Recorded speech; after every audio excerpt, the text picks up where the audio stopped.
Today in Sewverse, the most fashionable t-shirt.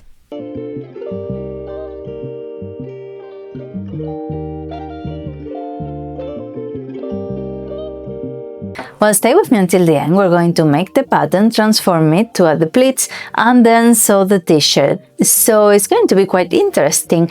And consider subscribing. It's free, and that way you don't miss anything. And if you're new around here, my name's Irene, and I like sewing about anything. So if you're like me, just hit the subscribe button.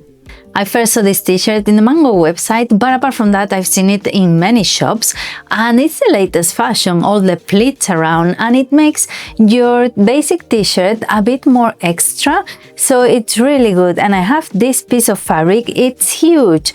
The pity is that it's not as huge as to make a dress out of it, but it was only €7. It's really nice, I love it, really soft, so let's recreate it. Of course, this is easy enough to clone it from another t-shirt you have, from something that fits really well, or you can make it out of scratch to make the pattern as well. And that way, well, you need to measure yourself. So I'm going to measure myself from here in the middle of my neck down to hip line, which is 51 centimeters. Then from shoulder to shoulder, which is another 50, and then half my, well, where I left the last measurement there, which is another 50 centimeters, quite squarey.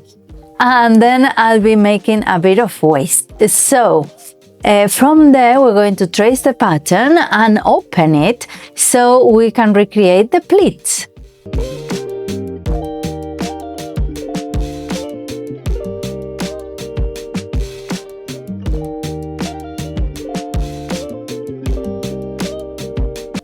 And before I cut the pattern to open the pleats and all of that business, I'm going to cut the back because we don't want all those pleats in the back.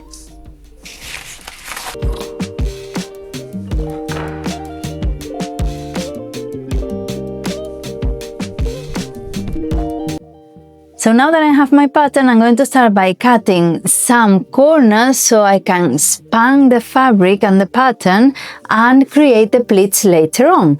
So for that, I'm going to be cutting like little pieces like cheese or pizza pieces, little wedges that I can then open.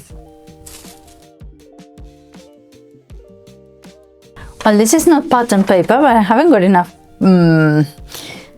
So this is my future t-shirt.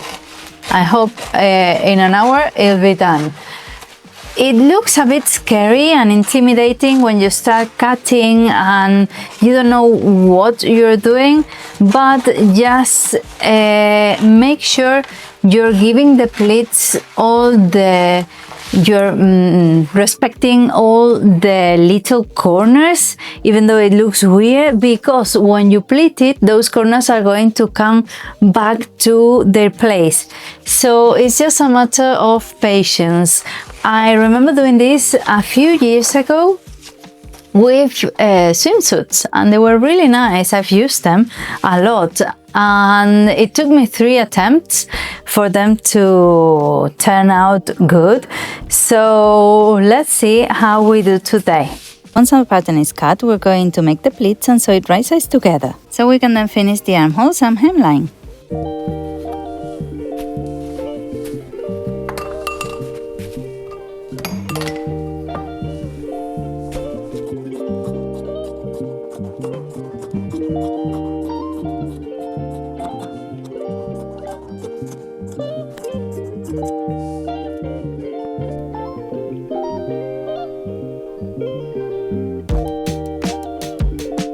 And you might be thinking, why is the neckline so high and why isn't she giving it any shape? Because I'm not going to. I want to fold it in like if it was, no, it's not facings, it's not a turtleneck or anything like that, but it is like a higher neck that lands on your collarbones. So it's a bit more of a classic look that I think is going to look great. Well, like the picture, I'm going to, it's similar to the picture. And now I'm going to pin the fabric where the pleats are so I can mimic the pattern, and that way the pleats will be done. And the pleats, we're going to always make them away from the face, not towards it.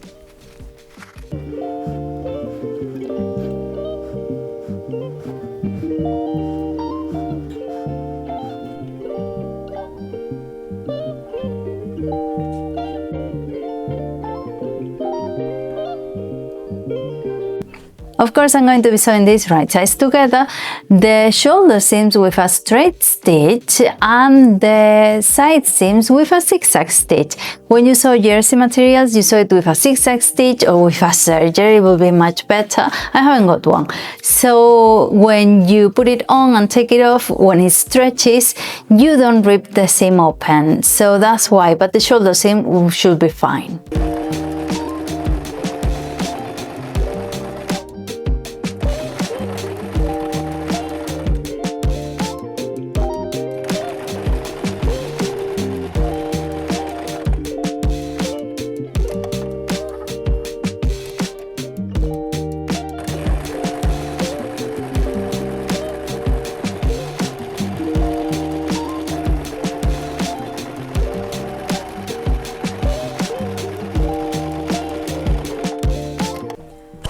Well, let's try this on. I was telling you exactly this, that because of the seam, because of the shoulder seam, the neckline is going to find its own way. So I'm going to leave it as it is. I'm going to make sure it doesn't move here, so it stays in place. I love the pleats, even though because it's a pattern, it's a print, you can't really, a leopard print, you can't really see the pleats as much. I didn't think of that, but I quite like it. I love this kind of sleeve. These Japanese, these drop shoulder sleeves are really nice, really feminine, and I think they suit anybody. I think they go with anybody body type, and it's really nice, feminine, and I don't know, comfy as well.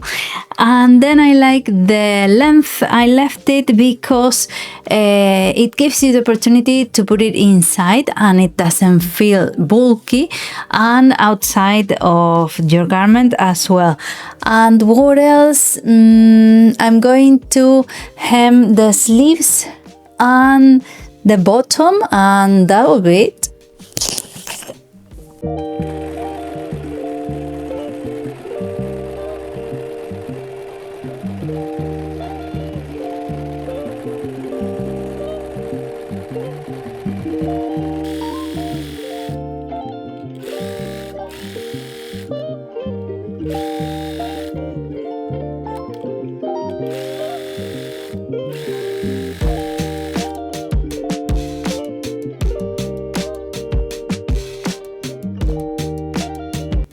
Like this on the table, it looks terrible, so let's try it on back.